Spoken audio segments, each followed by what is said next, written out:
आप देख रहे हैं एमपी न्यूज टीवी। मैं हूं निधि आपके साथ और स्वागत आपका एमपी न्यूज के इस खास कार्यक्रम न्यूज रूम में, जहां हम चर्चा करने वाले हैं कुछ खास खबरों की। और जैसा कि धीरे धीरे उपचुनाव नजदीक आते जा रहे हैं तो राजनीतिक हलचलें भी तेज होती जा रही है और सभी का फोकस फिलहाल इलेक्शंस पर ही है। तो कुछ पॉलिटिकल अपडेट्स हम आपको पहले दे देते हैं न्यूज रूम में और चलिए शुरुआत करते हैं। अब उपचुनाव की तारीखों के ऐलान के साथ ही जिलों में आचार संहिता भी लागू कर दी गई है।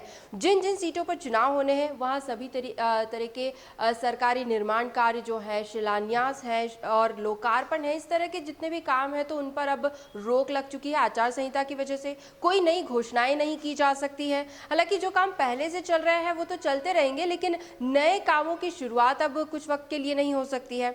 ये सब कुछ चल रहा है। अलग अलग विधानसभा क्षेत्रों में आचार संहिता पूरी तरह से लागू हो गई है, लेकिन इन सब के बीच कांग्रेस ने अपनी एक मांग रखी है। अब कांग्रेस की डिमांड ये है कि राजधानी भोपाल में भी आदर्श आचार संहिता लागू कर दी जाए। कांग्रेस को शक है कि शिवराज सरकार यहां से वोटर्स को प्रभावित कर सकती है। पूर्व मंत्री और कांग्रेस विधायक पीसी शर्मा ने चुनाव आयोग से मांग की है कि भोपाल में भी आदर्श आचार संहिता लागू की जाए, क्योंकि उन्हें आशंका है कि सरकार ट्रांसफर्स, पोस्टिंग्स या फिर लोक लुभावन बातों के जरिए चुनाव को प्रभावित करने की कोशिश कर सकती है। हालांकि अब अगर कांग्रेस ने कुछ मांग रखी है तो जाहिर सी बात है कि भाजपा की ओर से इस पर प्रतिक्रिया तो आनी ही है। आपको बता दें कि भाजपा प्रवक्ता रजनीश अग्रवाल ने ट्वीट के माध्यम से अपनी प्रतिक्रिया दी है और कांग्रेस की इस मांग पर तंज कसा है। उन्होंने लिखा है कि गनीमत तो यह है कि कांग्रेस के नेता अब ये मांग नहीं कर रहे कि चुनाव के लिए देश की राजधानी दिल्ली में भी आचार संहिता लागू की जाए। कांग्रेस नेताओं का मानसिक संतुलन बिगड़ चुका है और हार के डर की बौखलाहट साफ नजर आ रही है। तो कुल मिलाकर कांग्रेस ने अपनी मांग रखी, भाजपा की प्रतिक्रिया सामने आई तो राजनीतिक गतिविधियां जो है वो बढ़ती नजर आ रही है। हालांकि कांग्रेस की इस मांग पर चुनाव आयोग क्या निर्णय लेता है ये देखना भी लाजमी होगा और जो कुछ भी होंगी अपडेट्स हम आपको जरूर बताएंगे। लेकिन फिलहाल न्यूज रूम में आगे बढ़ेंगे अगली अपडेट की तरफ।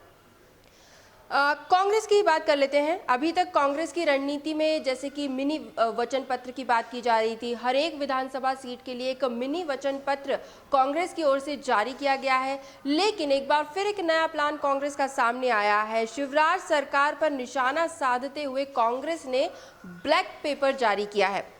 कमलनाथ सरकार गिरने के बाद 5 महीने की शिवराज सरकार की नाकामियों को जनता के सामने लाने के लिए कांग्रेस ने ये ब्लैक पेपर जारी किया है, जिसमें कांग्रेस शिवराज सरकार की खामियां गिना रही है और उनको जनता के सामने ला रही है। कांग्रेस का कहना है कि ब्लैक पेपर के जरिए जनता को पता चलेगा कि शिवराज सरकार द्वारा किस तरह से कोरोना संकट काल में अपने फायदे के लिए आपदा को अवसर में बदला गया। किसानों के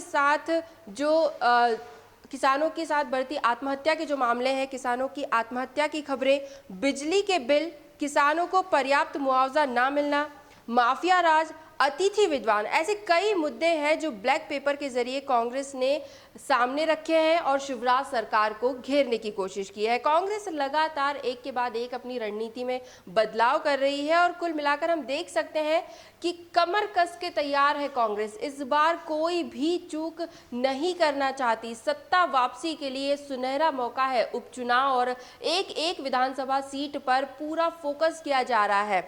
अब जो ये ब्लैक पेपर नया एक पैतरा लेकर आई है कांग्रेस, अब इस पर जनता विश्वास करती है या नहीं, इसका परिणाम तो उपचुनाव में देखने को मिलेगा। लेकिन हम फिलहाल आगे बढ़ेंगे अगली अपडेट की तरफ। एक तरफ देश भर में हाथरस में जो हादसा हुआ, जो घटना हुई गैंगरेप की, वो जो मामला है अभी भी पूरी तरह से गरमाया हुआ है। जनता का आक्रोश देखने को मिल रहा है, सरकार पर सवाल उठाए जा रहे हैं, पुलिस की कार्रवाई पर सवाल उठाए जा रहे हैं। लेकिन ऐसी ही घटना से मध्य प्रदेश भी बचा हुआ नहीं है। मध्य प्रदेश के नरसिंहपुर में एक दलित महिला से गैंगरेप के मामले ने भी तूल पकड़ लिया है।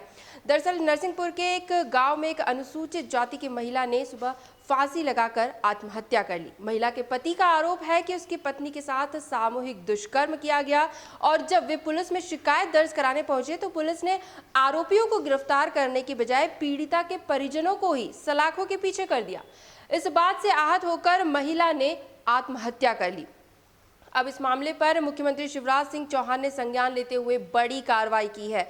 घटना के तुरंत बाद उन्होंने एसपी और एसडीओपी को हटाने के साथ ही चौकी प्रभारी पर भी केस दर्ज किया है और उसकी गिरफ्तारी के निर्देश भी जारी कर दिए हैं। सीएम ने निर्देश जारी करते हुए एसपी से स्पष्टीकरण मांगा है और कड़े शब्दों में सख्त हिदायत देते हुए कहा है कि महिलाओं के खिलाफ अपराध किसी भी कीमत पर बर्दाश्त नहीं किए जाएंगे। आरोपियों को कड़ी से कड़ी सजा मिलेगी। तो दुष्कर्म के मामले जो हैं वो लगातार बढ़ते जा रहे हैं और इसे लेकर मध्य प्रदेश सरकार जो है, मुख्यमंत्री शिवराज सिंह चौहान जो है वो भी कदम उठा रहे हैं। आरोपियों को सख्त यहाँ पर सजा देने की बात की जा रही है, लेकिन इन आपराधिक घटनाओं पर कैसे शिकंजा कसा जाए, आरोपियों को किस तरह से रोका जाए, इस मामले में भी अभी विचार किया जा रहा है। सख्त कानून बनाने की मांग उठ रही है, लेकिन क्या वाकई कोई ऐसा कानून बन पाएगा, ये भी देखने वाली बात होगी। अगली अपडेट आपको जबलपुर से दे दे। जबलपुर में शासकीय रेलवे पुलिस यानी जीआरपी ने करोड़ों रुपए की नगद राशि के साथ एक शख्स को गिरफ्तार किया है। आशंका जताई जा रही है कि ये हवाला कारोबार की रकम है और उपचुनाव के मौसम में, उपचुनाव का समय जब नजदीक है और एक बड़ी रकम के साथ एक शख्स का पकड़ा जाना, तो ये कई और खुलासे भी कर सकता है। फिलहाल पुलिस द्वारा जो जानकारी दी गई है उसमें कहा गया है कि करोड़ों रुपए की नगद राशि और चांदी के गहने भी बरामद किए गए हैं, जिसका कोई हिसाब युवक अभी तक नहीं दे पाया है। दरअसल जबलपुर जीआरपी को सूचना मिली थी कि मुख्य रेलवे स्टेशन से एक शख्स मुंबई जाने के लिए ट्रेन में सवार हुआ है और उसके पास काफी नकदी है। संदेह के आधार पर पुलिस ने एक युवक को हिरासत में लिया और जब उसके सामान की चेकिंग की गई तो पुलिस के होश उड़ गए। करोड़ों रुपए की नगद राशि और बड़ी मात्रा में चांदी के गहने मिलने से पुलिस भी सख्ते में आ गई। हालांकि अब उस शख्स से पूछताछ की जा रही है, आगे की कार्रवाई की जा रही है और अभी तक यही कहा जा रहा है कि हो ना हो ये हवाला कारोबार के ही पैसे हैं। जो कुछ भी अपडेट्स होंगे इस बारे में भी हम आपको ज़रूर बताएंगे। लेकिन एक अपडेट ये भी है, प्रवासी मजदूरों को लेकर फिर से मध्य प्रदेश में शिवराज सरकार ने एक बड़ी घोषणा की है। इसके मुताबिक प्रवासी मजदूरों के रहने, खाने और उनकी यात्रा की संपूर्ण जिम्मेदारी जो होगी वो उनके ठेकेदार उठाएंगे। इसके साथ ही ऐसे ठेकेदार जो राज्य के जो प्रवासी मजदूर हैं उन्हें किसी और राज्य ले जाना चाहते हैं तो ऐसे में उन्हें रजिस्ट्रेशन कराना अनिवार्य कर दिया गया है। बिना रजिस्ट्रेशन के कोई भी ठेकेदार किसी भी प्रवासी मजदूर को दूसरे राज्य लेकर नहीं जा सकेंगे। इसके लिए मजदूरों का भी और ठेकेदार का भी रजिस्ट्रेशन जो है वो अनिवार्य कर दिया गया है। प्रवासी मजदूरों के संबंध में राज्य सरकार ने नए निर्देश जारी कर दिए हैं और सरकार की ओर से ये भी कहा गया है कि प्रवासी मजदूरों के लिए एक विशेष सर्वे अभियान की शुरुआत की जाएगी। ये अभियान 1 अक्टूबर से 31 अक्टूबर तक चलाया जाएगा, जिसमें ठेकेदारों का रजिस्ट्रेशन कर उन्हें बाकायदा लाइसेंस दिए जाएंगे। ठेकेदारों को श्रम सेवा पोर्टल पर ऑनलाइन आवेदन देना होगा, जिसके बाद उनका रजिस्ट्रेशन किया जाएगा और फिर उन्हें लाइसेंस जारी किए जाएंगे। लेकिन प्रवासी मजदूरों के लिए ये अच्छी बात है कि अब उनके रहने, खाने और यात्रा का जो भी खर्च है वो ठेकेदारों को ही उठाना होगा और उसके लिए उन्हें रजिस्ट्रेशन भी कराना होगा। न्यूज रूम में अंत में हम बात करेंगे कोरोना संक्रमण को लेकर। एक बार फिर कुछ आंकड़े हम आपके सामने रखेंगे।